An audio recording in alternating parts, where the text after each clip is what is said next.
The future, it isn't written, but pop culture, that's a whole different beast. Once, a show called Zumundo roamed the airwaves, a rogue broadcast exploring the wild world of movies, video games, and television. Keith and I thought we'd laid it to rest, but something happened. People found it, dug it up like a relic from the past. Turns out, fandom never dies. Now, we're back, stronger, stranger, and with even more stories to tell. Stories, spectacle, spoilers. Whatever the rabbit hole, we're diving into it head first. Because pop culture isn't just entertainment, it's obsession, connection, and identity. There's no fandom but what we build, and we're building it one episode at a time. I'm Doolin. And I'm Keith. Welcome to Zumundo. And welcome back to Zumundo Podcast. Back for episode number 63. I'm Doolin. And I'm Keith. And we've got a roundtable. Special guest. Yeah, special guest, man. And sitting over here to my right, we have Mr. Greg McIver, also from the Roll for Real podcast. That is correct. Which is dropping in about 4 months. Yeah. He plays the role of Frederick Theodore Watkins. Yes, FTW, absolutely. Also Ross, the halfling barbarian. And then over here on the other side of the table, we have Rick Rodriguez. Hello. Or in his hand, anyways. Returning guest. Yeah, returning again. We had you on an episode of Zumundo a while ago. Yeah, he's been on. Yeah, but Rick is going to be on his way out, man. He's moving out to the West Coast. And Some real estate opened up. Yeah. But we Dark joke. You got some hot deals, huh? Yeah. We definitely wanted to. Well, they cleared a lot of stuff out, you know. They made some room for you. They were like, "Oh shit, Rick's coming. We gotta clear some room. Let's get these homeless people out of the way." All rich people. I feel really bad about my comment now. But yeah, man. I can change. We hung up Zumundo and we went back and we looked at the views and we're like, dude, we blew up after we stopped making episodes. So I guess that warrants we should come back and do some more episodes, right? Like there's an audience because out people there. hate current reality so much they wanted to go back and see something from a nicer time. It's very Star Trek. Yeah. You know, like no one watched and then it went what do they call that? The next Syndication. Yeah. And then now here we are. We all know what the hell Star Trek is. It's one of the most beautiful things ever created by man. Well, as is our tradition on Zumundo, a lot of times we like to give some people their due, and unfortunately, we had some people pass away since we left, and we want to give them a little send off in something we call the Zumundo Farewell. So, couple of big ones here. I'm going to start with Michelle Trachtenberg, who passed a couple weeks ago. She did. Yeah, I think she first came to the screen in the Nickelodeon movie Harriet the Spy. She was a character, or she played a character on a television show on Nickelodeon called Pete and Pete. Yes, that's right, Pete and Pete. Yeah, which I have heard described as David Lynch for children. You never watched Pete and Pete? No. I've heard it as a description, which is very accurate. I love the hell out of that show. That show was amazing, and the two brothers Pete and Pete. Steve Buscemi was on that show. Was he really? A lot was on that show. Yeah, a lot of big names. Was this show like? Cameos. It sounds like it was like Law and Order or Miami Vice, where like every big actor went through. Is that what this is? It's kind of like that. Talking about? Yeah. But like again, before they hit big. It was. Yeah, I mean, well, Steve Buscemi had been doing stuff, but he certainly wasn't. He didn't blew have up the in the panache that he 90s. has now. Hello, my fellow kids. How do you do, fellow kids? I don't think he played a kid on the show. Yeah. No, he was. I think he was Michelle Trachtenberg's father on the show. Actually, Was he really? So, yeah. Gosh, so a lot of people passed through that Damn show. it, Pete. And it was a very good show, very odd show for kids. And then Harriet the Spy after Harriet the Spy, which she co-starred with Rosie O'Donnell there, and Rosie O'Donnell always spoke very highly of her, called her one of her biggest supporters, and Trachtenberg later expressed gratitude for helping her along in her career. And then, of course, in 2000, Buffy the Vampire Slayer, she played Dawn Summers on that. I was never really big into Buffy the Vampire Slayer, but I know a lot of people that were diehards. Oh, yeah. In college, a lot of people I knew loved that show, Yeah. and I watched the show with them, so I've seen I majority didn't. of the show. I was gone. Yeah, I didn't. You were off in the military by that You point. were doing real shit. People told me about it though. I mean, You're like, it was that- popular. My dad watched it. I think. Stop serving your country and watch this vampire show. Hey, I remember Well, the- speaking of that, James Marsters, who played Spike, Yep. played Spike on the show, went on to describe her as fiercely intelligent, howlingly funny, and a very talented person. So he had some parting words for her after she passed. But after Buffy the Vampire Slayer, she had some more notable mature roles as she got older. Eurotrip, 6 Feet Under.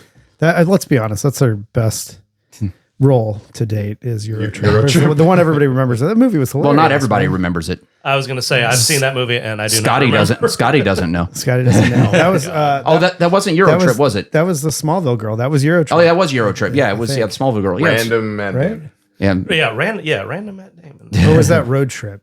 No, It was no, one you're of the right. trips. No, yeah. Scotty Yeah, just no. knows Eurotrip. Eurotrip, yeah. Matt Damon guest starred as the singer for Lustra for that Yeah. scene. And He always pops up in the strangest places, Yeah, man. it's Interstellar. He's just again, like random I'm thing. doing horrible with names today, but Lana Lang was gotcha. the love interest that. Kristen Cruick is the yeah, actress. there Yeah. you go. Oh, Thank okay. you. from Smallville. Yeah. Smallville, yeah. Okay. Yeah. See, I always see this is how old I am. I always think of Annette O'Toole, who's mom. Oh wow. Yep. Who was also Lana Lana Lang. Lang in We'll get Superman. into that more Yep, later yep, today yep. for sure. Yeah, interesting. I actually had the pleasure of meeting Michelle Trachtenberg a couple of times. Oh, right on. When I worked in New York at Soho House. Oh, she, nice. she lived in New York, right? Yeah, I believe she did. Anyways, but she would come in occasionally, and I would check her in at the front desk, and always very pleasant, very polite. Just seemed very positive. Cool. So it's we didn't get to know each other or anything, but again, the few times I encountered her, she was we went out for coffee, arm wrestled a couple of times. friends. But she always seemed like Michelle. She gave me her number, but I lost it. it goes. I had so many numbers to keep. But no, she was always a very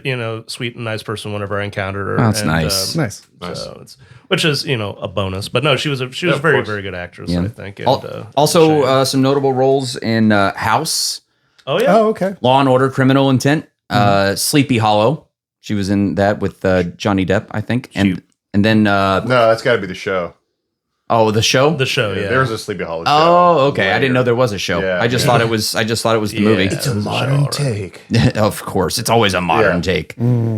But that doesn't diminish He's what a she did. kooky investigator. She's a cop. I don't know. It's always the same thing. Yeah, and then of course her last role was the Gossip Girl revival. Right. So, Yeah. I heard she was struggling there towards the end and everything. So, we wish her peace. And as always, with our Zumundo Farewell, we take our glass and we raise it to the late great Michelle Trachtenberg. Cheers, and we will see you on the other side, Michelle. Cheers. I should have gotten another And fizzy water. unfortunately, Yeah, Keith doesn't have anything.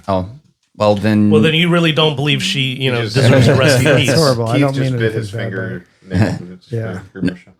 Yeah. Back to the blood puppet.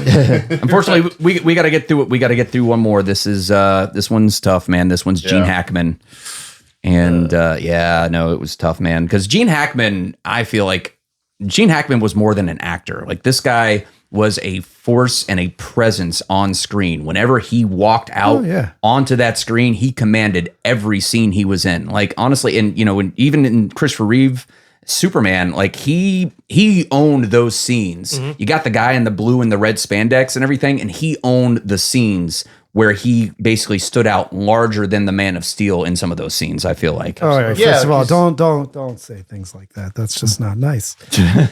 I'm kidding.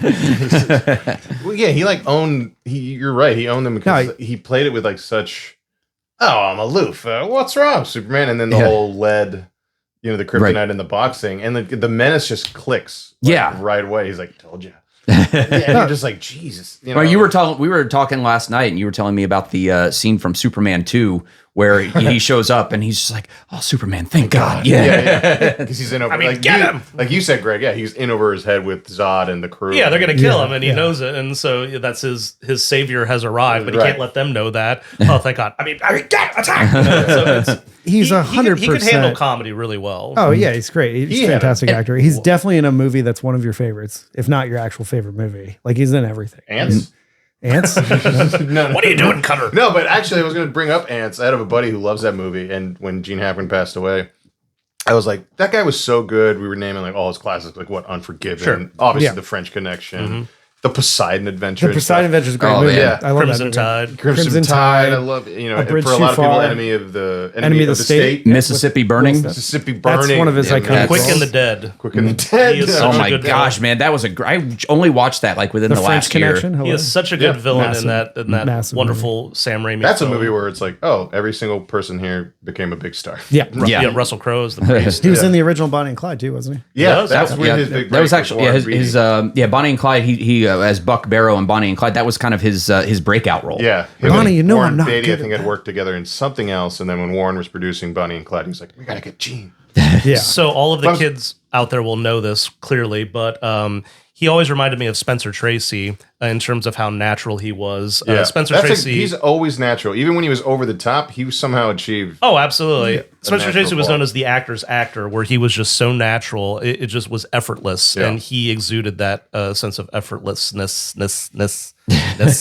Anyway, that's who he reminded me of. Just kick him when he does that, and he gets back into his like Anyways, a moving on. jukebox. I was gonna say about Ants though, real quick. I had a buddy, and I told him, "Yeah, Gene, we were talking about his movies," and I was just like, I mean, that guy was so good. He could make, a freaking ant general complex and compelling, and he was like, he was Mandible. Like, totally didn't realize it. That's hilarious. Here's a little funny. Here's a fun fact about Gene Hackman. He was at his acting school. He was voted least likely to succeed. Showed that. Wow.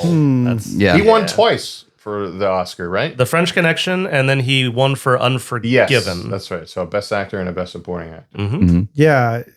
He's in Young Frankenstein too. Holy Yeah, crap. so Visitors, that's a all I great, ask. that's a great one.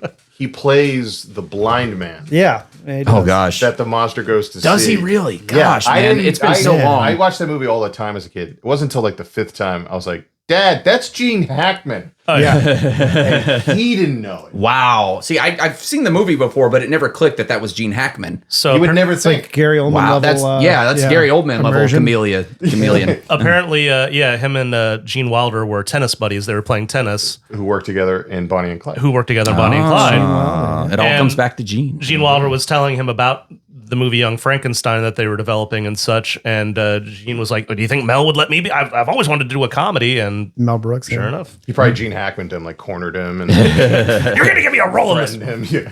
I could see him saying that.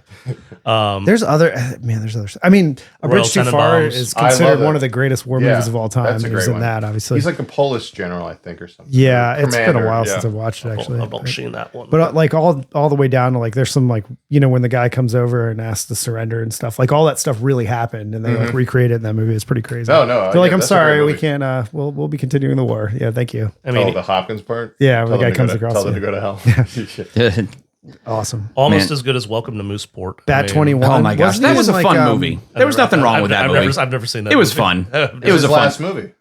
Before Was it really? Yeah, that was the that one. was his. No, he did movies after that because that was No. like early 2000s, wasn't? Has he been He retired? was retired that for long? that long. Yeah. Wow, it's great. Well, was that after TBS Royal and Tenenbaums? TNT has Yeah, just that kept was playing his movies. well after Royal Tenenbaums. Okay. Yeah. No, not well. I mean, No, 2 years. well, okay. Sorry, not 2 well years after, but But that was his last movie, and he didn't even like announce it. Like I'm done. He just- He just kind of faded out Yeah. into the background, and he actually he did some writing though. He was a novelist. He wrote Yeah. He wrote some books in retirement and stuff because I feel like that's what you do when you retire. You write a book. See, they don't even like this guy's catalog is so big. They don't even put it in a filmography. I forgot the Quick whole and the separate Dead. page. Like I keep picturing him in that I movie, just and said then yeah, that. Quick and the Like- Dead is just such a good one, fun yeah. movie. Sam Raimi's westerns. Does anyone remember Behind Enemy Lines? classic. You survive and evade, and we will bring you home. He played a lot of. Like, I know of the movie. I haven't. Yeah. I haven't I think seen he was a good. Marine. He was. Yeah. Yeah. Yeah. The family, I think, or his dad famously abandoned him at 13. Isn't that the sniper movie Behind Enemy Lines? No, you're No, thinking no, of Enemy at the Enemy Gates. at the Gate. Enemy at the Yeah. Gates. That's So what sorry. you're about, thinking of. Look who's talking. Vasily. Oh, of course, absolutely. Behind Enemy Lines was Owen Wilson. Yeah.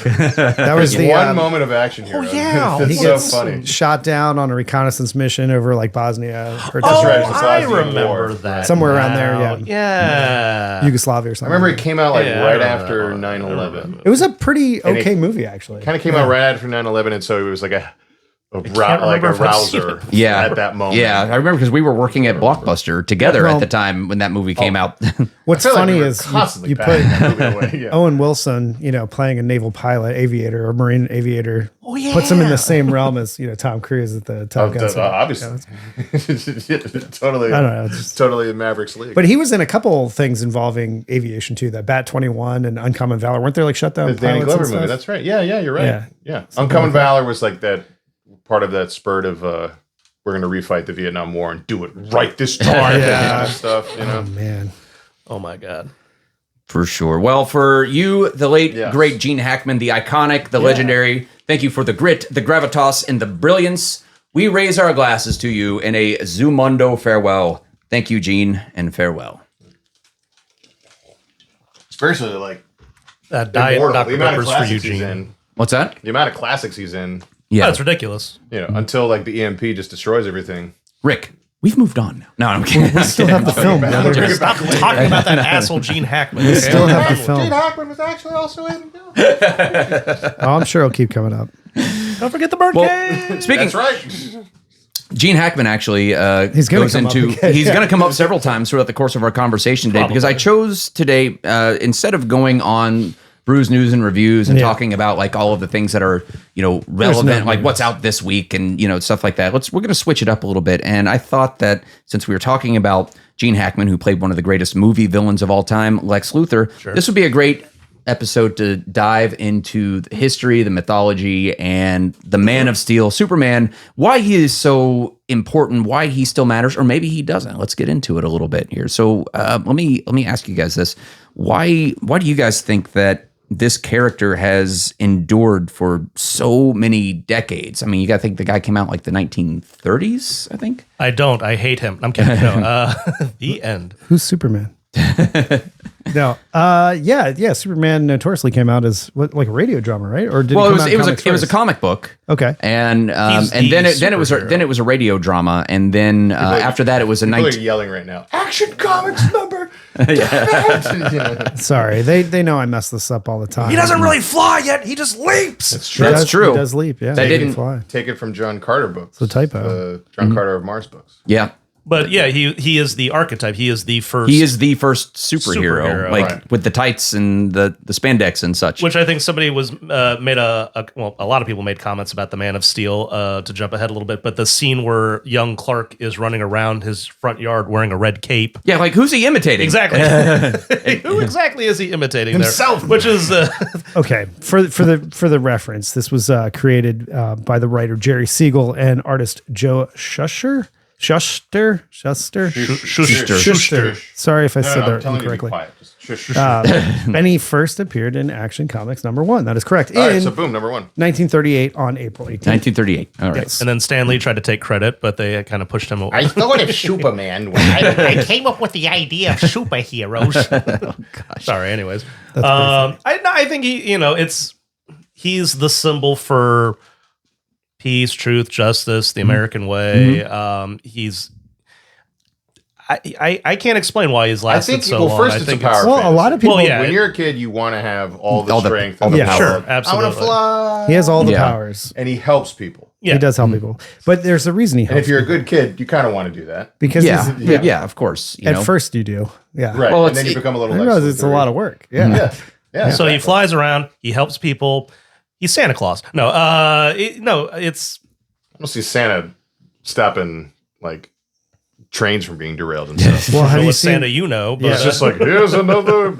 What was the movie Violent Night where Santa's actually like a Viking from like. God, that's like a whole industry. That's a different movie. Yeah. That's a whole different thing. Yeah. But So Santa does help people. He kills taking Santa Claus and jury rigging him into these. He's taking out the. Very He's got an axe. He wants his warhammer or something. Yeah. Typical Santa. Well, I think Christopher Reeve put it really well when he did a guest spot on Smallville. I mean, he was on a couple episodes of Smallville, and he said in an interview that and I've almost memorized it at this point, where he said Superman is just such an important part of American mythology that the torch has to be passed down and he has to be reinvented and recreated for every new generation. And that's kind of how he's stood the test of time, because throughout the changing times, you still have this one character that we've got a movie coming out this summer, a new Superman movie with the new Superman, the whole new take on it, called Superman. It's kind of hard to change the names of them. Yeah. No, well, if it ain't broke. Yeah. As in And it's First Blood, they could do like that. And it is Superman First Blood. I as I read about this a little bit ago, when a Batman movie is announced or another superhero movie is announced, at this point, I kind of roll my eyes a little bit and sigh and be like, okay, I do too. But for whatever reason, whenever a new Superman project is announced, I always feel this tiny little bit of optimism and like, they're bringing him back? We're going to get a Superman movie? Like, there's that part of me, that childlike part that hasn't completely rotted away yet. And is hopeful. Oh, and the trailer that they dropped for the new Superman movie, like it totally played on the nostalgia, like 1,000%. playing like a different version of the classic John Williams theme. And even me in my like grumbly old, like no more fucking reboots, even in watching, I'm like, it's Superman, Somebody made a point. I was watching a YouTube video on that awful Russell Crowe Robin Hood movie, which I never saw, but I know, Rick, you've seen. I think you've seen it all. It looks terrible, and I've heard that it's terrible. But the person talking about Robin Hood makes a point. He's not in it. He's basically not. He's not even in. Yeah, he's not part of the story until the end. But they make a point that Robin Hood. There are several potential sources where they could have gotten the idea for that character from, like in history or something like that, and he makes a point that Robin Hood has been reinvented multiple times. Of course. There is the sort of the darker version of him. Then there's the the ha ha ha, I'm in Sherwood Forest, the Errol Flynn type stuff. He's been reinvented, multiple times throughout history. And I'm not trying to compare Robin Hood to Superman, but it is... Well, he is also on that same wavelength, though, where he's an iconic character that's been recreated several times. And I think it's okay to do that over the course of time, is to take these characters, reinvent them, see them in a different light. It keeps them fresh. The core values are usually still there. Say there's the core identity, though, with Superman. Right. And I think they say it now. Just spell it out in the movies and comics, probably. Truth, justice. Well, hope. Yeah. So Superman's always like... Yeah. Yeah, it's like when the chips are down and that was one of the things that I liked about Man of Steel, and I know there's things I liked about it, things I didn't like, but one of the things I liked about it was their take on it, even though it was a darker take, and a lot of people didn't like Snyder's direction with it. He was fighting with mankind. It wasn't just him going out there and stepping out to do everything, but he was trying to bring out the best in humanity. And I think that was the angle that Snyder was trying to take that just kind of fell flat a little bit in Man of Steel. But I appreciate what they were trying. They were too much destruction. They were trying to go they were going like major mega action hero with it. Metal. I kind of lost track of my Superman, and to the point where Christopher Maloney's character, the soldier, briefly became a more interesting character than Superman in a Superman movie. I mean, we could go on and on about the Man of Steel, and right. I think we did a podcast on it several years ago when it came out. Right. And I agree with you. There are aspects of that movie that I like. I think the first part, the beginning on Krypton, I think is a lot of fun. It really geared you up for something exciting that we didn't. Speaking of Russell Crowe. Speaking of Russell Crowe. The early stuff of him growing up, as a child, the very Terrence Malick type way of, framing some. Well, I thought it was fine. I actually thought it was interesting. It wasn't so much of a contrast between like the alien stuff and then I thought it blended together actually rather well, and that's what I was afraid of. Like, we're gonna go from Russell Crowe flying on a dragon to this kid growing up on a farm. Like, that's a little bit of that almost seemed like a bridge too far. No pun intended. But I mean, but I'll say this: it worked though for the Richard Donner Krypton versus the Zack Snyder Krypton.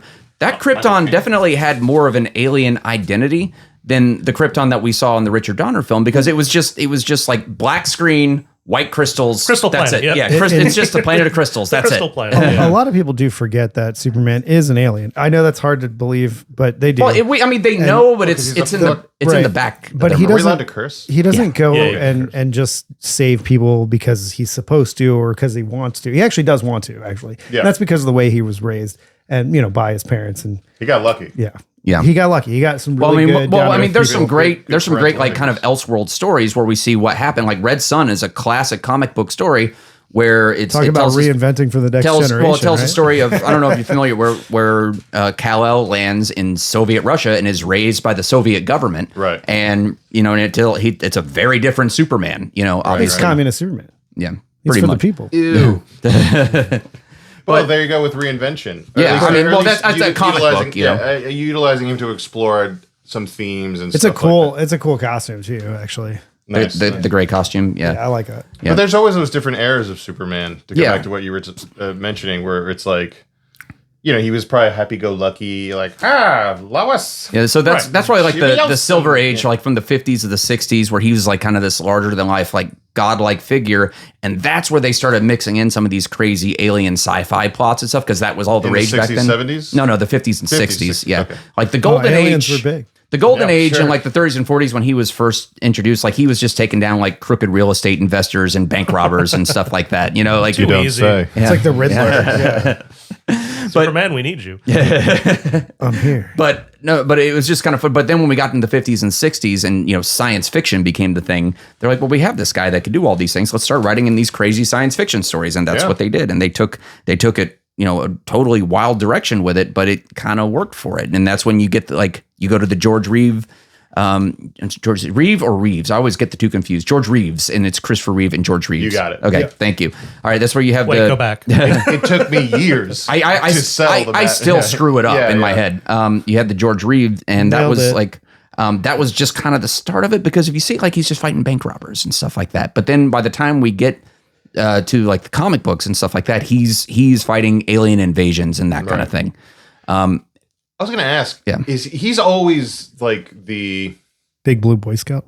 That and sort of the what do you like the flag character, the figurehead for DC and sort of most he's the definitely. star of the show, He's the flagship character for DC Comics. And I imagine it's not just because it's like, well, he's really fucking powerful, so nobody fuck with him, so he's the president, or whatever. Something like he's the Justice League. Well, he was always his inner character. He was always the moral compass for the Justice League. So there we go with Superman. Like, it's something about his character. Yeah, we can challenge it. Like, he got a little violent. He snapped, the guy from. Well, that's always like he exploring. broke somebody in half, didn't he? Like, but that's always exploring like. Superman story options, kill. like what, like Kingdom Come is to this day is like one of my favorite comic book stories, where Superman snaps and goes and torches the UN. You know what I mean? Like this is the amount of corruption it takes for Superman to lose it, and they did it. Well, that's just a normal plot point in Marvel. We bomb things all the time and blow things up and make superheroes bad guys and. But yeah, if you're gonna Civil War have a character that's basically eternal at this point, like they're not gonna. We're always gonna have Superman. Sure, yeah. And both in the in-world sense and the outside money sense. 1,000%. Yeah, and reinvention is a necessity because he's not going to make sense if you keep him the same way throughout the changing times. It's necessary to. We gotta fight the commies, Lois. It's 2025, Clark. He's not literally a man. He is a man still within his own time. He is just he's just eternal. They just keep. They keep. How does it work in comics? They start over and they do like a. They'll new series? It depends on. You read comics. Yeah. I have not read in a DC. comic So book there's number like Marvel works on a sliding timeline, which is kind of funny because they just sort of keep going. Which is why the Punisher, who is supposed to be a war vet, depending on the year of the comic book you pick up, they change the war that the Punisher fought in. Obviously, you know. So I think when he first started, he was a Vietnam. And then I think that even that was. Yeah. When was he created? The 70s? He was in World War II. I know that. No, he wasn't that far back. Okay. Yeah. So maybe it was always Vietnam. I think it was. For some reason I thought that was maybe Garth Ennis's invention, and now it's one of those things when someone there's always a writer that comes in and does something, and everyone goes, "It's been that forever." But he came out in 1974, and he's depicted as an adversary of the superhero Spider-Man originally, right? Which is kind of funny because they both do.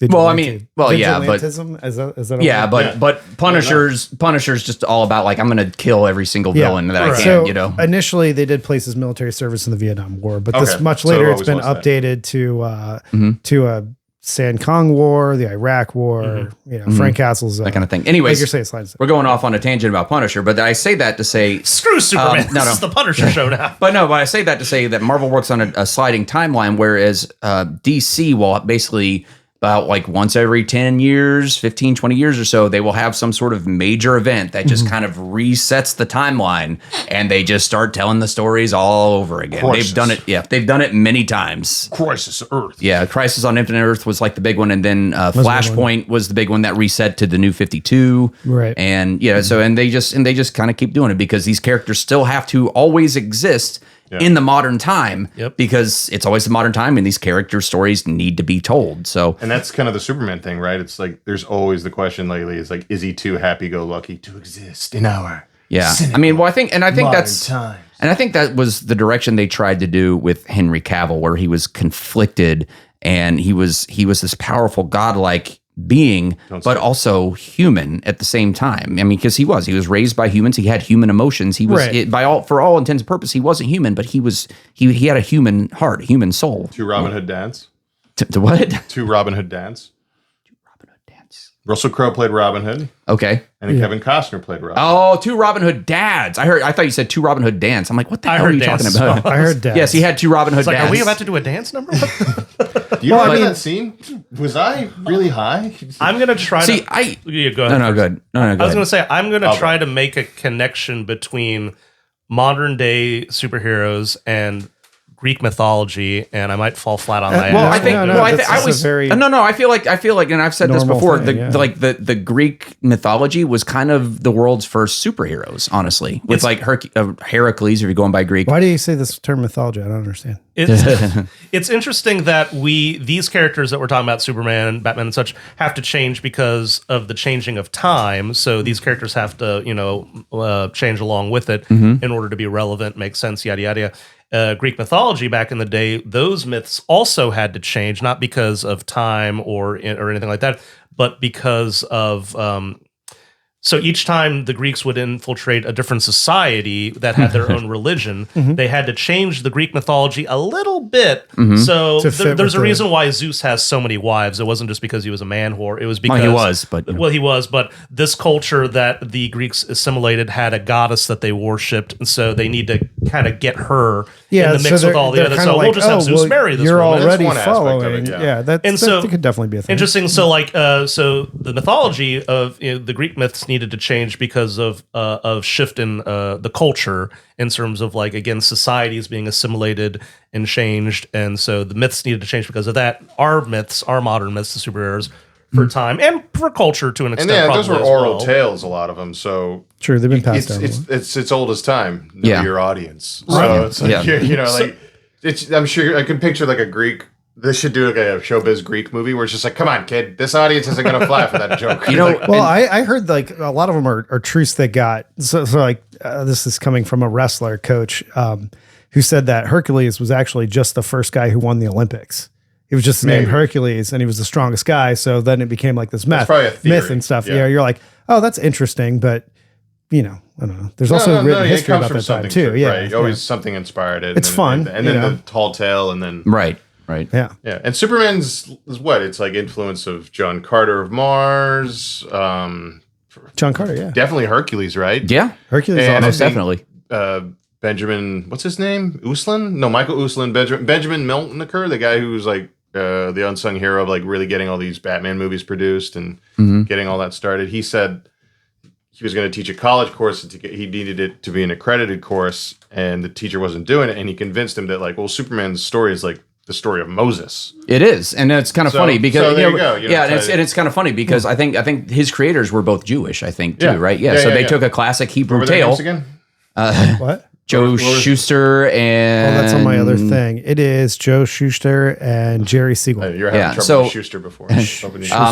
But they came from a Jewish background, and it's just kind of funny that the Superman's origin story parallels that of Moses, who was a major figure in the Hebrew culture. So Superman really should be played by like Sean Connery, not Sean Connery. What's the name of the NRA my cold dead hands. Charlton Heston. No, I mean, he's played by like a Woody Allen type, where he's just like hello. Actually, Lois, what do you I actually think you guys are a little.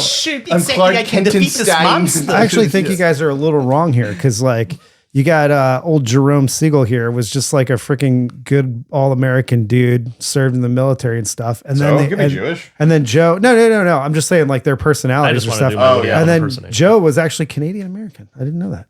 Oh my god. So maybe Superman should be played by a French guy. Oh, I see what you mean. Oh, yeah. Well, it's interesting how And the Clark Kent. My name is Super. To cover the crime beat. I also think Yeah, I say I'm super because I'm clearly better than you. You know, like- You're very French.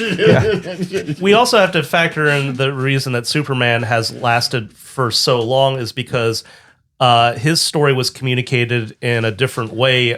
Myths back in the day, you know, like, I mean, yeah, there was always been the written word, but again, mass media and such, I think Superman was put in front of more eyes yeah. than a lot of the other. I mean, yeah, we like Paul Bunyan, for instance, is a myth, you know, from an American myth.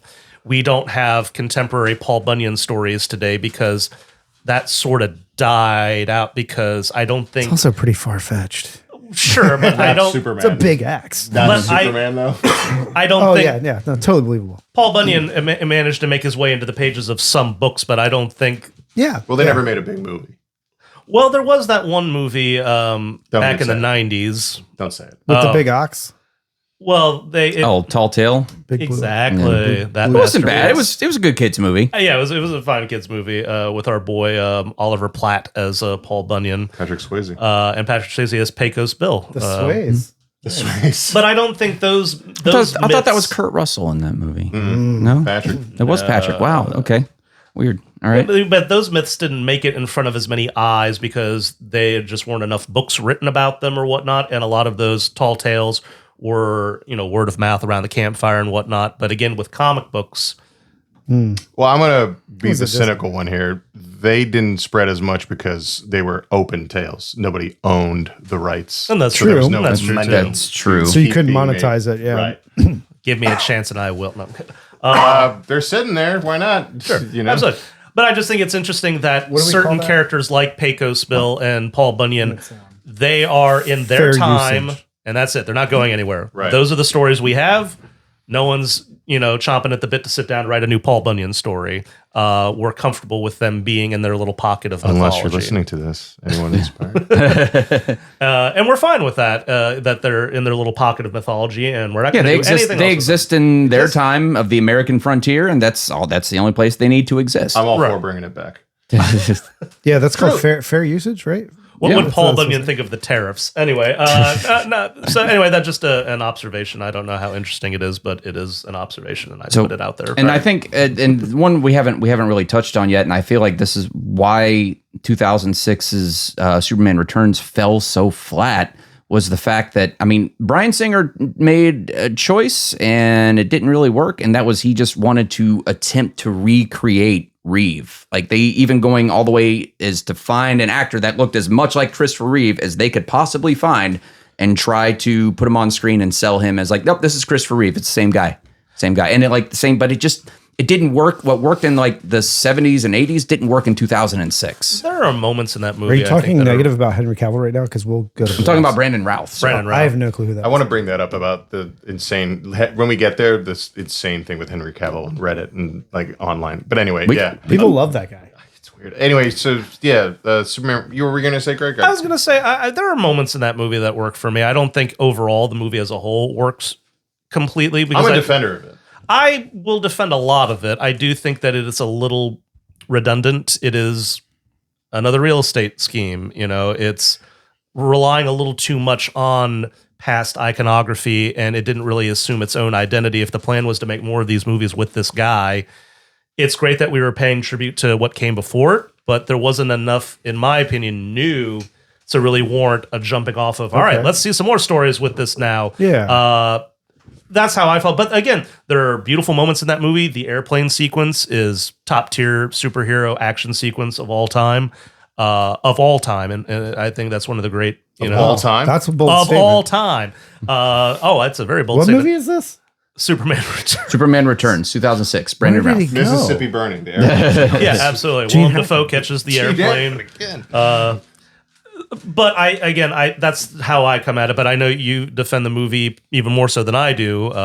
Yeah, I agree with Doolin though that like Brendan Routh is kind of restricted to like just be like Chris, Yeah. Right. kind of thing. Yeah, but I didn't he think. was I mean, I really didn't think it was good. all. I didn't think it was. I'm one of those. I think Christopher Reeves is Superman. Oh no, Reeves, he sorry. is the man. Yes, absolutely. He He was is the yoked man. in the second movie too. He In that- was, in man. that diner scene. I was like, wow, I didn't realize people worked out back then. Well, yeah. he's been working out. Yeah. Yeah. And which leads into the Henry Cavill thing, right? Yeah, who really worked out. Yeah, but with Superman Returns, just real quick, like, yeah, I defend it because I feel like, for me, I think some of the problems is more people. It was a mature story, and I know that sounds weird because it's Superman, Right. because it is if you really look at it, it's like people make fun of like, oh, it's another real estate scheme. It's like, yeah, he's a psychopath. It's Right. really mass murder because Of he's going course, to yeah. displace, not just displace, but like Yeah. destroy Like the entire Earth's Eastern structure. coast. Yeah. Right. Right. That's not You know, good. so he's crazy because he's obsessed with the past. That's why, like, Sure. when the thing comes out of the ocean, it's like this dead thing. This dead planet. And it ties into Superman not being able to let go of the past. Mhm. You know, what once was with Lois, but it's like things move on. So it's like really everyone's journey on like, you have to put things to bed, you have to move on, grow, fly up to the sun, get recharge, and keep going and living. I guess explain. That's why I like the movie. Wow. Okay. Wow, No, and okay. Well, now I like it. Won't pass this I shit. changed it. No, I think all that is very valid. Again, for me though, And Superman embodies that, you know?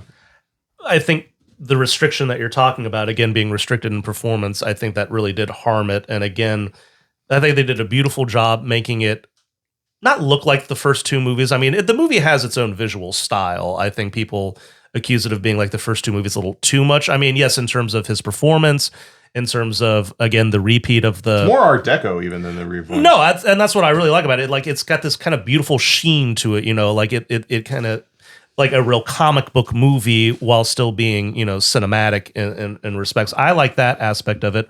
But by the end of the movie, I don't know if I was interested in seeing any more story. Well, you didn't have to. And I didn't have to worry about It was that. a one and done They kind were of going thing. to do man. stuff with the sun.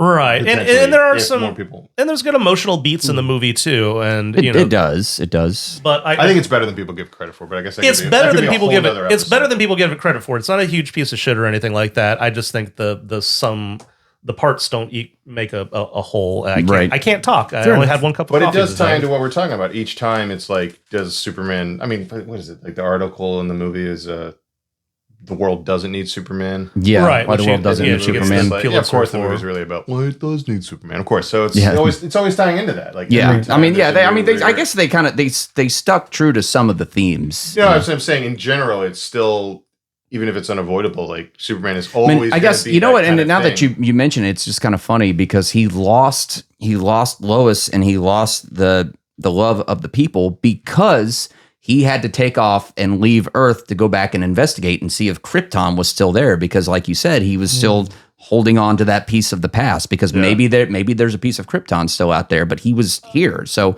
because I guess in a way he was kind of penalized or hurt by trying to go dig up the past instead of dwelling on being in the present Then he gets home and his girlfriend's married with a kid. with a kid. I think the if you're fuck? the last surviving member of a species, you can't help but glance back at the past a little bit. I mean, this That's is true. This is more than just emigrating to You another. mean it's relatable? I've never seen Superman as somebody that can't let go per se.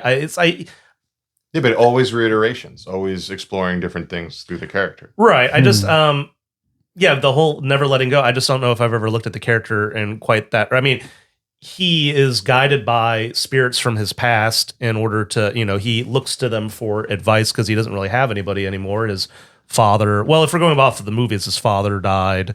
His mother. Both.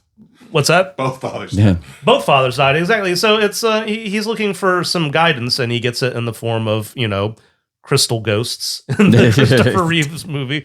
But yeah, I don't know. I don't know if I just never saw it or if it just didn't occur to me. It's an interesting take looking at the character of Just somebody sit that is. Sit down and call me later. All right. No. We're going to pause right now for like 20 minutes while I think about it. And then we'll pick up the episode. No, I'm kidding. You need to get Red Bull anyway, you know? Actually, that sounds good. But no, it is an interesting point that I never considered, and that does give a new aspect to Returns. Like I said, I've never hated the movie. I enjoyed the movie for the most part.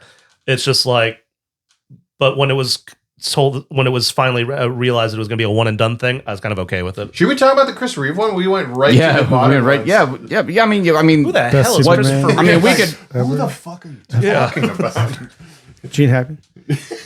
Bring it back. I think it's much like Superman is the archetype for the superhero. I think the original Superman movie is, for me, an archetype for the superhero movie. Yeah. It is. Like the whole genre is. Remember, it's Superman the movie. Right. Yes. Mm-hmm. Right. Like that is. I don't think you need to continuously go back to that in order to make your own superhero story. But I mean, it's always going to be there. It's just such a template. It's almost unavoidable. 1,000%. I mean, it's like, if you watch it, like you can overlook the campiness of it because it's a very campy movie, Which is obviously. fine. But Really when Odo shows up. what's that? Really when Odo is Otho. Otho, thank you. You're thinking of Deep Space Nine. You're right. Quark. Oh, God. Yeah.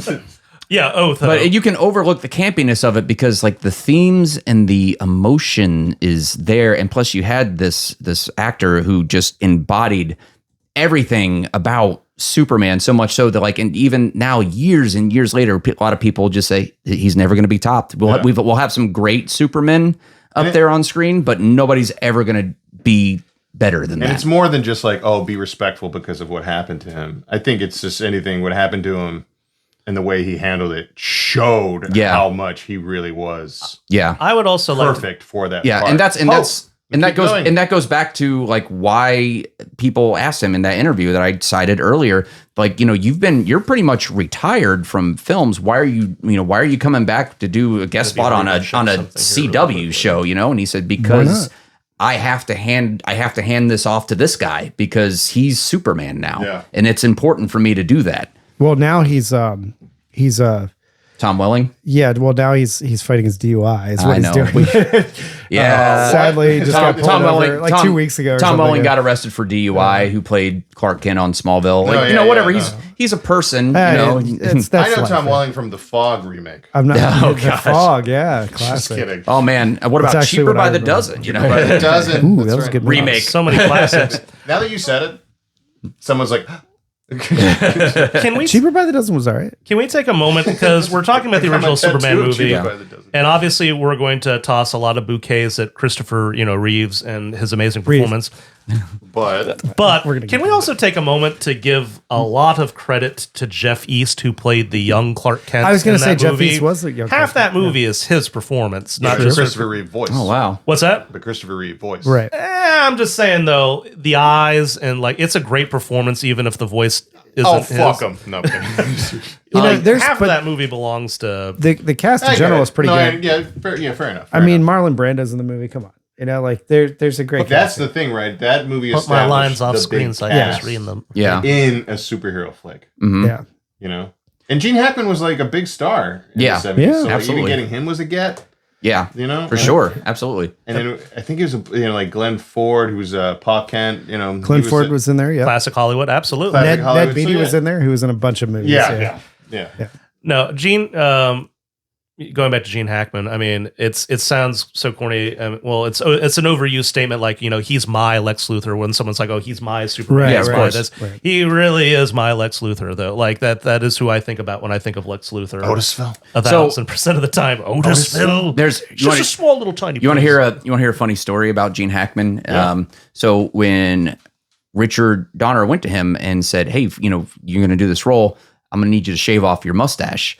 And Gene Hackman's he had a mustache at the time. He had a mustache at the time. I wonder if he just did it right after A Bridge Too Far, because A Bridge Too Far could have been. Got a mustache, yeah. And Gene Hackman was like, "I'm not shaving my mustache. I'm not." And then Richard Donner was like, "I'll tell you what. If you shave your mustache for this role, I will shave my mustache." And he shaved it. And then Richard Donner went like, "Ha! It was a fake. I didn't have a mustache." And Gene Hackman's like, "You son of a bitch, I respect you." It's like, this is the kind of movie it's going to be. Okay. Actually, Hackman famously, when the whole, I'm sure everyone knows it ad nauseum, the whole thing behind the scenes and Donner being let go, finished 70% of Superman 2. And they brought in Richard Lester. Nothing of new footage of Lex in the movie of Superman 2 is Gene Hackman. Because once they fired Richard Donner, he was like, well, I'm not coming back. Oh, wow. Yeah, Oh, I wow. didn't realize that. And that's why, That's right. and that's why he wasn't in. left him at 13, so he could give less than a fuck. Yeah. And that's why he wasn't in 3. But then they somehow got him back for 4, I think. Money. Money's Money's an interesting thing. Actually. Yeah, right? That's a whole podcast in itself. Hey, Nuclear Man. Money job. Or as Sean Connery put it, never say never again. Yeah. Who was also in A Bridge Too Far in 1977, a year With Gene before Hackman. Superman the movie. in You know what? 78. And I'd be With a little Gene bit Hackman. remiss if I didn't give a nod to, even though he's not as well known as the other ones, I got to give Tyler Hoechlin a nod here because like he really did kill it. He started out as a guest on Supergirl, and I was still watching Supergirl at the time because I was into that show. And I remember that was like the big pull for the season premiere of season 2. We're like, we're bringing in Superman. I'm like, well, I got to see Superman now. So I watch it, and like I saw this guy, and he embodied Clark Kent. He embodied, and I just remember there's a scene where like there's a giant robot in the street. He's fighting alongside Supergirl, and like there's this robot like aims its guns at 2 children, and Superman like goes in, takes all the bullets, and then, turns around, gives the kids a wink, and then goes back to dispatch the robots. And I'm like, that's Superman. That is it right there. Well, little I've seen of that show, he looks like he's done an amazing job with it. And kudos to that show. Well, he got his own show from that. Like it was a spinoff of Supergirl, which I think kind of exists in its own kind of like continuity. Right. Because they also did a Crisis Earth Infinite Ward. What's happening? Right. Fuck you. Just watch. It was just basically their way to cross over all the shows and stuff. But you got a lot. But you got a lot of like great people in there. Like Tom Welling came on, and Brandon Routh. Brandon Routh got to be Superman again. Kind of playing almost like a Kingdom Come type of version of Superman. I didn't see it, but it was all over the internet. Oh yeah, no, I watched the clips from it was for like, sure. the stocks are collapsing. But But Tyler Hoechlin had to fight Brandon Routh, like Superman v Superman, and that it was actually pretty cool. Nice. But for Tyler Hoechlin, when he had his own spin-off show, Superman and Lois, which I think just wrapped on like a season finale, I think it went like 4 or 5 seasons or whatever. Yeah. They really had a really cool take on it, which was like, all right, we're going to take Superman and we're going to say he's already been to Metropolis, he's fought the supervillains and stuff. He's moving back to Smallville with his family, and he has to balance married and father life with being a superhero. Oh, the new show. Yeah, that was, and I was that like, was all right, I watched a lot of it. We Not watched the whole a thing. couple- It's like King of episodes. Queens. Like, but in Smallville. Yeah. Smallville. And like one of the kids is super, and they he's deal dealing with with the drama that. of that. Yeah. I've seen a few episodes. It's pretty good. Yeah, it was all right. Yeah. But I feel like Tyler Hoechlin probably isn't. He doesn't get the nods that some of the other ones do, but I feel like he did a really, really good job taking up the role. And that's in Superman and Lois. Superman and Lois. Not to be confused with Lois and Clark, which is a whole different beast. Here we go. Also Superman show that my mom liked to watch. You know what? It was an ABC prime time. I gotta tell you this. Oh, absolutely. For the age, had a big budget. for the age I was at the time, I loved that show. Really? Yeah, I mean, dude, I was like 10 years old. That's the man. Terry It Hatcher was one, more- right? Yeah. Yeah, I know. I why mean, you yeah, love I was that like, show. it was Superman. It was more Superman. I was like, Yeah. I was a Absolutely. prepubescent boy. Terry Hatcher was super hot, and we got to be Superman flying around. And what's this they feeling I didn't really, but finally in the later seasons, they finally started giving him some like super villains to fight. And then I was like, yeah, I'm in it now. But for like a lot of the first parts of the show, it was just like, I'm going to catch you, Luthor. You got nothing on me. I think that was the fun of when it first came out, was the fun of the idea. It was like Lois and Clark, The Adventures of Superman, but it's an office drama comedy kind of Yeah, thing. it's a So that's romantic probably office why, drama, like, yeah. your mom was able to Oh, like, I like this. No, 1,000%. For me though, I recall very clearly having a moment with that show, or it was my first kind of snarky about superhero moment that I had really had at that time. Like you're As a starting young to get kid. too cool for it. Yeah. Because there's an episode where It's like Metallica's Black Album. Totally just like it's a Christmas episode not where as it's fun like when a everybody likes Groundhog it. Day type of scenario where Superman keeps repeating the same day over and over and over again. Long story short, he saves this one guy from jumping out of a window, like he catches him. And the first time he does this, the guy tries to give him a reward, and Superman's like, no reward necessary. I'm just, I'm here to help. The second time he catches the guy, he preempts him and says, "Oh, no reward necessary." And the guy's like, "Reward? Did you think I was going to give you money for saving me?" And Superman was like, "Well, no, I." And the guy comes back with, "What is this? Some sort of a super scam?" And that's from the moment I was like, "Why does everything equated to Superman have to begin with super?" It was ABC in the 90s. It was a super scam. He's going to go have lunch now. I guess it's going to be a super lunch. It's like Super everything salad. is super. but what year was that? The 90s. Like I said, it was the 90s. the first time Super I had The whole Soakers. decade. It was the 90s. it was Everything the was first super. time that it all started to come unraveled And for me. Not neon. kidding. But I just thought it was an interesting moment where it's just like, I miss really, it. everything's got to be I do too. super. It's why it's just coming back. 10-year-old me. Hell yeah. Yeah. But anyway, that's my little comment about. No, Lois and and then we'll give a. I like it. Yeah, I I like mean, it had its moments, but it was very 90s television. Can you get it now? Can you watch it? Probably sure probably you can Disney watch Plus. It was ABC. It's probably on Disney Plus. Yeah, if I had to guess, but don't quote me on that. And then, of course, I'll give a little nod to Tom Welling. Smallville was its thing, and the 2000s had a weird kind of vibe to it. But they decided to do a different type of superhero show, and Tom Welling got pulled to step into that. And he really did look the part. And he did. That show was coming out, it was big. But that was I like remember. I was super into it. No pun intended. But Again! Why? but it was after a while, like it just kind of became like Dawson's Creek with superpowers. But Yeah, with that was kind of what it. Yeah, you can get it. Yeah. Streaming. I want to say like that's kind of what it always was. It's sort of like the flat Arrowverse stuff, right? Where that's what I mean. It's like your tone, your style changes just depending on what like kind of even though it's the superhero genre, but within the superhero genre, you can do a bunch of different genres, things. right? Yeah. Oh, absolutely. So it's like it's kind of like Ant-Man is a heist movie. You know what I mean? Kind of like the that kind of thing. Arrowverse, and I'm including Supergirl and all that stuff. CW stuff. You got to remember, it's a CW show. Yeah, Right. it's, So it's romantic drama. But I thought you loved me. Yeah, Right. yeah, exactly. It's the past. And stuff. So it's going to be a soap opera, Yeah, and that's just part of the thing. So it's like Smallville was that. It was a high school drama. But what if one of your high school friends was Superman. Well, it was Superman. It was the Yeah, beginning of an awful trend, and I don't know if trend is the right word because I don't know how many shows have actually done this, of a prequel going through all of the major storylines of the actual story. I'm sorry, but I'm thinking like season 8 of Smallville where they introduced Doomsday. I'm like, he's not even Superman yet. Like, and they do the same thing with And they do the same thing with Gotham. Like, he fights all of his villains before he becomes Batman. And then he's finally Batman. See, and that's when like I always say Smallville ran 10 seasons. a cop show. Yes. Really a cop show. Absolutely. Yeah. Smallville ran 10 seasons. And I think like by season 7 or 8, I was just like 10 seasons. Wow. And I was just like, just put on the suit and be Superman and be done with it, man. You were like, because don't they song leave? is so annoying. Don't they leave Smallville at one point? Yeah, he actually moves to Metropolis. Metropolis. Well, then the show's over. He's working Formerly as known like as an Smallville. intern at the Daily Planet with Lois Lane, and they're in a relationship. And I'm like, we're there now. Are they though? technically Because not graduate? she specifically in that show jumped to the guy who plays Reacher, Alan Rickman, when he was Aquaman. so fast, and he was so much more jacked and tan, and Alan Rickman. Alan Rickman is passed away. This is Alan Rickman. Richardson. Yeah. I am Jack Reacher. Hey, Alan Rickman is the man, all right? He is the man. But Alan he was the man. Alan Richardson. Where are my detonators? Yeah. I guess the biggest issue is with this whole concept is if the point of your show has come to an end, which was Superman as a young boy in Smallville trying to go to school, juggle a girlfriend and superpowers and all these bad guys and such. Did he have a job?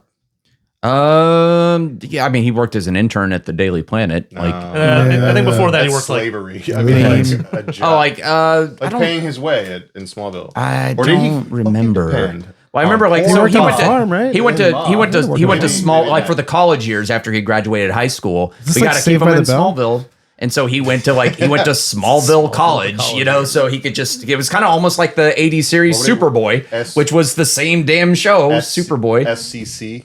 Smallville Community Yeah, College. pretty much. I Oh don't my think they called gosh. it community college because we're like, we're not going to have Superman go to community college. Yeah, but then became a Brainiac, state school. Brainiac was one of his professors at college, and like I don't know, played by James Marsters. Yeah, Spike. Oh, really? Yeah, he played Brainiac on the show. Oh my god. Everything combined. But yeah, when the whole point of your show Who was in A Bridge Too Far with Gene? No. has come to an end, It was then an the show ensemble needs to cast. end. Yeah. You need to do something else. The best example of that I can give you is a British show called Coupling, which is basically the British version of Friends, but more hypersexualized. And the main guy on the show he's trying to get with the girl. Relationship. He's a single guy, Ross. trying to be, again, mature in a mature relationship. Yada yada yada. The final episode, his wife, he's now married, has a child, and he's looking at the child, saying, basically. When I first looked at the child, I wasn't really thinking anything. I just want to go home and watch TV. And then I looked in the child's eyes and I saw my future with this life that I'm holding in my hand. And then I knew nothing would ever be the same again. Cut to black, end of show, because the character that we've been following this entire time no longer exists. Right, Yeah. he just became an adult. He is a father now. He is not the guy that we've been following. The show is over. Yeah, his arc is completed. Yeah. Yeah. Smallville, Clark like Kent that. graduates from school and goes to Metropolis to work at the newspaper and then fight. And That's just he's super- also fighting supervillains as the name The Blur because like he moves so fast that nobody sees him. So they're just talking about The Blur. And I'm like, he's already a superhero at this point. Exactly. So Smallville is faster than a speeding over. bullet. This is a new show now. Well, we know why this happens, right? Well, money. It's money. Yeah, the show is doing well, so they're not ready to end it yet. No, absolutely not. Advertisers are still making money, so We're it's not interested in That that. song, man, that band was still. They're They're still kicking it. one more season. Come on, please. That's all you got to do. You write one song, gets picked up by a TV show. You might be all right. Think about it. Think about Night Moves. Like, That is. Yeah. how much money did that? Well, guy make? I just It's on the radio every day. was Night it- Moves. was it every breath you take was just used in an asthma commercial? Oh my I'm god! like, I'm like, seriously, Must just be like just rolling in it. chill the fuck out money. Wow. I'm like, that's a really weird way to use that song. Yeah, That's definitely a choice. Yeah. Really quick question because they had to pay for that. Before we wrap, before we wrap this up. Really quick question. He's called the Blur because I don't have a name for him. Isn't that the name of a Flash villain? And a band in the 90s. And the band Oh, in the song 90s. too, right? Yeah. Do, do, do, do, do, do, do, do, do, do. I could have sworn that was the name you of guys the actually of harmonized Flash pretty villain. well there. That, But I guess I'm wrong. This is a transition I thought it was a podcast Flash into villain our also. No, Yeah, it Blur. could be. I don't know. It sounds like a villain. The Blur. The Blur. I could have sworn that was the name of a Zoom. Flash villain. There's Zoom. I could be think. confusing him with Zoom. Okay. Zoom. All right. I'm sorry I even brought up though. I'm sorry I brought it up. No, That's it's a DC. good. That's a good one. They that Zoom Zoom song from the Mazda commercial Zoom, was zoom, actually from that zoom, Capoeira capoeira, movie. zoom. Yep, only the strong. Back Only in the the day. strong. Oh, na, na, na, But most people think it's a car commercial. What was the martial art? Capoeira. Capoeira. Capoeira. Na, Were they na, like na, the dancing way. fighter? No, no, no, Yes. way, no, no. That movie is That's a cool so movie, yeah. That stupid, lead but I guy- love it. That lead guy was in something else. Mark DaCosta, I think, Yeah. or That's something his like name. that. He was in a couple '80s movies. He was also in that Brotherhood of the Wolf the French film, I movie, believe. yeah. Is he was in Double that. Dragon Yes. Yes, I Yes, he think was. so. with Robert Patrick? Yeah, Yeah, he was one of the dragons. Okay. Gotcha. Sure. Him and the guy from that TV show Oh my god, this is with great. Jennifer Love Hewitt. And Oh, that bad guy was in a Doesn't bunch she of have stuff. like a whole like This cast is very long memorable. career with I- Lifetime shows and stuff like that? I mean, like, good for her. Party of Five. That's the show that I'm thinking about. Speaking of, Yeah, the guy from that was the other dragon in a Double soap Dragon. opera, So, essentially for teenagers. so DaCosta and then that guy. Yeah, Brotherhood of the Wolf. He was in John Wick 3. Yep. John Wick Double 3. Dragon, Cradle to the Grave, That guy. In One Night in who's Bangkok, who's Drive. the guy, the guy who runs the Continental. American Samurai. Oh, Oh, that's he's in everything too. the guy from Deadwood? You know, Ian Yes. McShane. Yeah. He worked with Sean Connery in a movie, and Sean Connery, Was in. A Bridge Too Far. And on that note, ladies and gentlemen, I bet you on several. There's probably like 2 or 3 movies we can find that had those big ensemble casts where you can link almost everybody in Hollywood back together. Well, I'm so happy you brought up A Bridge Too Far because I feel like, hey, that's a new Kevin Bacon. It's like It is. Everybody It is is. fucking in it. I need to see this movie now. Yeah. Oh, it's a classic war movie. I Directed by have it, Richard yeah. Attenborough. Oh, wow. Okay. I really need to see this movie then. Oh, it's great. All right. All right. On that note, let me put it, it's not a The thing. end. Unlike well, Superman. we've got all right. So we've got the new Superman movie coming out in about 4 months. Comes out in July. Yeah. Also, the same time that Roll for Real drops. So make sure you go check out. We check obviously out know Roll what for the Real. bigger event is here. Do we have time to talk about the movie or no? Yeah, we can touch on it for a little bit. There's not much to talk about yet. Just the trailer, like from what we've seen. Does anyone have hopes? I had a conversation. I have hopes. I am at very a birthday hopeful. party recently about the new Superman movie, and the big thing was the suit was ripped in the initial picture that they showed of it. Where he was putting on his shoe. Yeah, where he's putting a shoe on or something, and the world was like ending man or something. It was a weird picture to was put cool. out there. Yeah. I was fun. had a lot of fun with that would've been picture, great but if you had a I wasn't fucking angry beard. about it like some people like, what is Superman doing? It's like, well, calm One down. picture. Superman. It was an strange. odd picture, but I giggled at it. And he's just like thinking like, I gotta pick up milk on the way home. That's what it looks like he was thinking. And it's like Time to suit up. Lois is making pasta tonight. Yeah. I really don't want pasta tonight. Well, guys, we are Zumundo is back. We'll probably do monthly shows from here on in because we've still got Zumundus that's coming out every week. And if you are here back here listening it and you enjoyed like what happened to Mysterious World, the Mysterious World segment is now Zumundus. We do it every week. You can follow us on our socials. You can find us on YouTube, Spotify, Facebook, all that other good stuff. So guys, thanks for hanging out. This is a good cast. Sorry, I'm looking at the cast of A Bridge Too Far. Thanks for hanging. We got some episodes of Zumundus to Gene record, Hackman? so Yeah, for sure. we're gonna get into it. Gene Hackman. Lawrence Olivier. That's right. For Zumundo podcast, I'm Doolin. And I'm Keith. I'm Gene Hackman. He's dead. And I'm Greg. All right. We'll see you next time, guys. Thanks for hanging out with us. And there it is. All right. Almost didn't have the music to fade out there. That almost We're sound good. like the Terminator. It is. I thought It a is. little bit. It's supposed to be. Ah. It's a copyright-free, similar to Terminator-esque. Terminator music.